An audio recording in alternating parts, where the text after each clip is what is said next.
The Sonic series is one that I've known for a long time. I was about 6 years old playing Sonic on my old Xbox 360. But about half a year ago, I realized that I haven't played most of the Sonic games, despite it being one of my favorite series.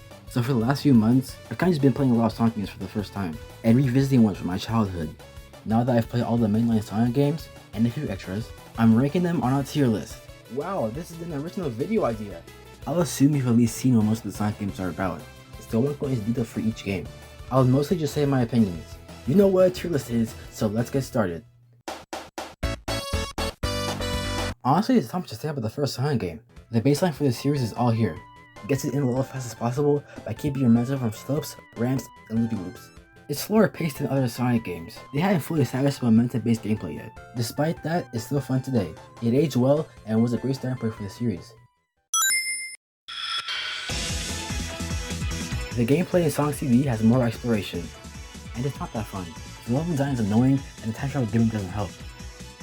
But everything else about this game is amazing. The settings are attractive and creative. While the story is simple, it's still a fun plot. The music is fantastic. There's so much unique music across the game's 2 soundtracks, and the animated cutscenes aged very well. They look amazing to this day. I love everything about Sonic CD. Except actually playing the game, it's really boring.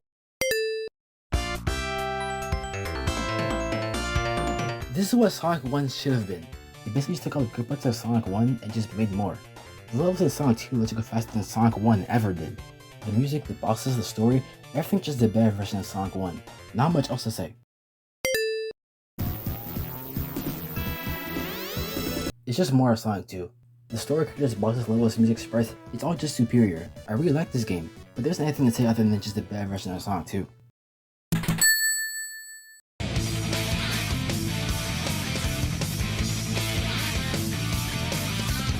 The first 3D Sonic game. They did a great job of converting momentum-based platforming to 3D. They tried a lot of new things with this one too. A slightly more complex story, dialogue, and full voice acting, more responsive lyrics, and a third dimension. All these things are not normal for Sonic games, but this was the first time. And honestly, it aged pretty well.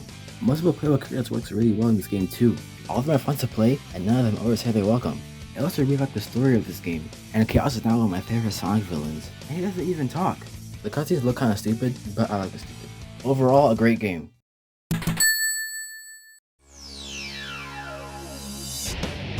Sonic Adventure 2, an all-time fan favorite.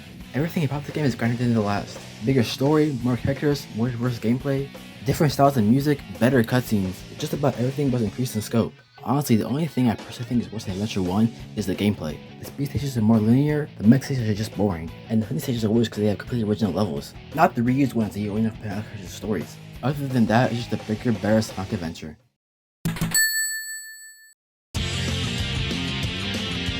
Okay, the game is like a filler episode for the Sonic series. This game's plot is fun. All 4 teams want to go to Eggman, but for different reasons.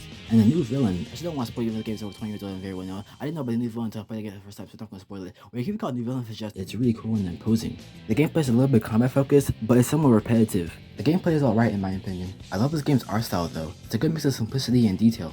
The main thing that holds this game back is the fact that playing as 4 different teams kind of just playing the same game 4 different times. They all play pretty much the same and they all have basically the same levels. It's just redundant. Speaking of redundant, here we go. So, this game has 10 different endings and 5 different routes. At the end of each of the 5 routes, depending on which mission you do, you will get the hero or dark version of each ending. So basically 5 out of the 10 endings are the same, which means you have to play the whole game twice. Yeah, so basically this game sucks. Nope! This is honestly one of my favorite Sonic games. The story is more in depth than the entire rest of the series. The different missions are all interesting. Some of them are annoying as hell, but they're all interesting. Shadow's character is the best it's ever been in this game. I feel cared about his backstory while I was playing. The gameplay is a more platforming focused version of Sonic Heroes. It even carries over the same art style, which is great. There were a lot of times where I was laughing at the game instead of with it. Like, the menu sound effect is literally a gunshot. This game is more enjoyable if you don't take it too seriously. But this game was so fun to play blind, and I don't understand why it's so hated. I can understand why some people don't like it. It's not an objectively good game. Playing the whole game twice is really frustrating, but I still love the game.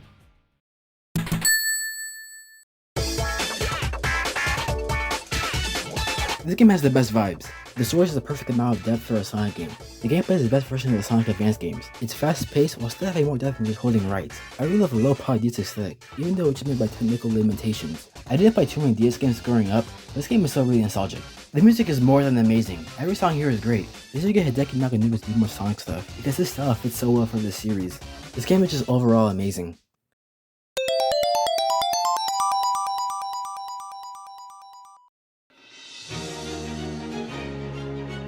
I'm not gonna lie, this game ain't that bad. Okay, it is bad, but not that bad. Everyone knows how much this game has been hated on, and it does deserve it. But the only thing I dislike about this game is just how severely uncooked it is. The story could use another revision. The levels are all way too long. The music's alright, but a lot of it's unmemorable. The whole game just looked ugly. The voice actors are clearly given worse voice direction. They're mostly the same for other Sonic games, but they sound way worse here. And the game is full of glitches, loading screens, bad level design, everything. I definitely still enjoy my time with this game, but I was laughing at it a lot. If they just gave this game an extra year or two of development, this probably could be one of my favorite Sonic games. But they had to make. I really hate this game. Okay, so one of the big reasons as to why Sonic 06 was the way it was is because a lot of the development team was set to work on this game, and it was not worth it. This game is an auto runner, which isn't even a bad idea, but it's a Wii game! This game is just straight up not fun. The gameplay is repetitive, just being left and right jumping over obstacles. Also, the game makes it very not obvious as to what levels continue the story. Some of these levels are required, while some of them are optional. I ended up playing certain levels that didn't contribute to the story and just wasted my time. The story is alright. Everything kinda just worked out for Sonic and Shara. They basically find the world limit by getting lucky. I kinda just forced myself to finish this game for this video.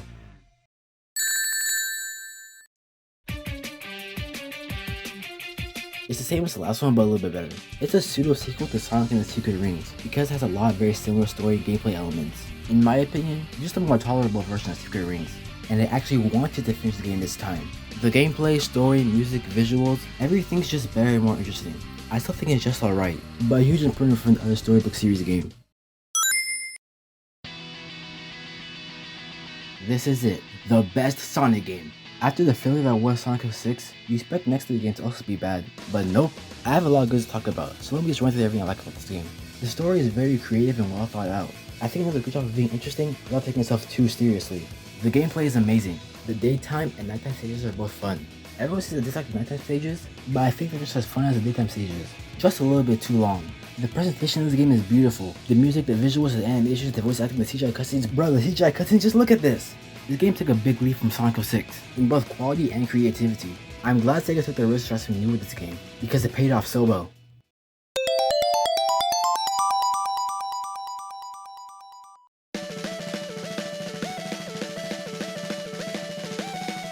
I actually had this game when I was younger, so this wasn't my first time playing it. This game isn't too spectacular, it just did this from release for 4 hours. This game is really short. I played the whole thing in one sitting. The story is pretty simple. It's what you'd expect from a Sonic game. The music's amazing, but that's also normal for a Sonic game. There isn't anything notable about this game really. It was fun when I was a kid, and it was fun when I played it last month. I also had this game growing up. It's actually my first Sonic game. The main focus of this game is the game itself. The story takes a back seat, and it works here more than other Sonic games. It's really the best of compilation of the Sonic series, which makes it perfect for the 25th anniversary game. The different gameplay styles between classic and modern Sonic really works in my opinion, and gives the game more variety. Most of the remixes for the songs in this game are taken from the originals, and I like a lot of the remixes more. This game is pretty short, but that's my only complaint. Although it really doesn't need a remaster. It's cool that this game is being re-released, but this new remaster is basically just an excuse to make a new Shadow game.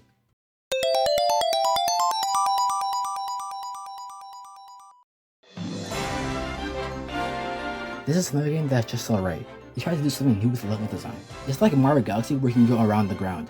The Zays are very uninspired basic characters. They all fit into very overdone stereotypes, and don't add much to the Sonic series. Other than that, it's pretty basic.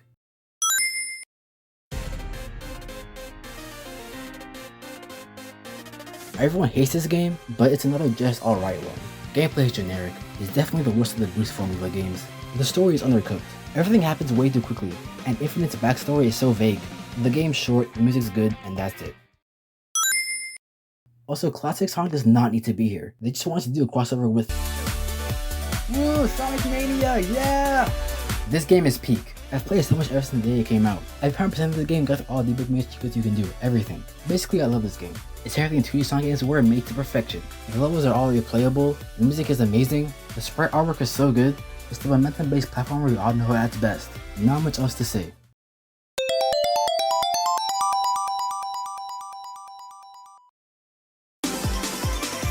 Okay, I'm putting this before Frontiers because I don't want to end this video on a sour note. As you probably didn't know, I already made a video about Sonic Superstars. It was before it came out, so this is my first time giving my opinion on it. It's Sonic Mania for 3 times the price, but 1/3 the quality. This game tries everything Sonic Mania did, but worse. The level design is pretty basic, the music is basic, except for the ones T Lopes composed. The multiplayer is worthless, the story is basic, which is fine in my opinion. Overall, not worth $60 and not worth my time. Sega clearly wanted to try something new if the Sonic Forces failed, and this is a great replacement. The open world gameplay works really well for Sonic, but sometimes you enter around the whole map without knowing what you're supposed to do. Although the glitch gives you good reasons to run around the map, the story is more complex than it's ever been. They gave the characters a little bit more depth and it works well, but I wish it was limited to the main 4 Sonic characters. All the music is great as usual, but the boss fights are easily some of the best music in the Sonic series. All of the Titans and Guardians are fun to fight, and the combat system is way better than Sonic Unleashed. In my opinion, this new style of gameplay for Sonic still needs some improvement, because it's somewhat repetitive. Other than that, the game is amazing. And that's every Sonic game. Mostly. It's really weird how hair the rest of the Sonic series is.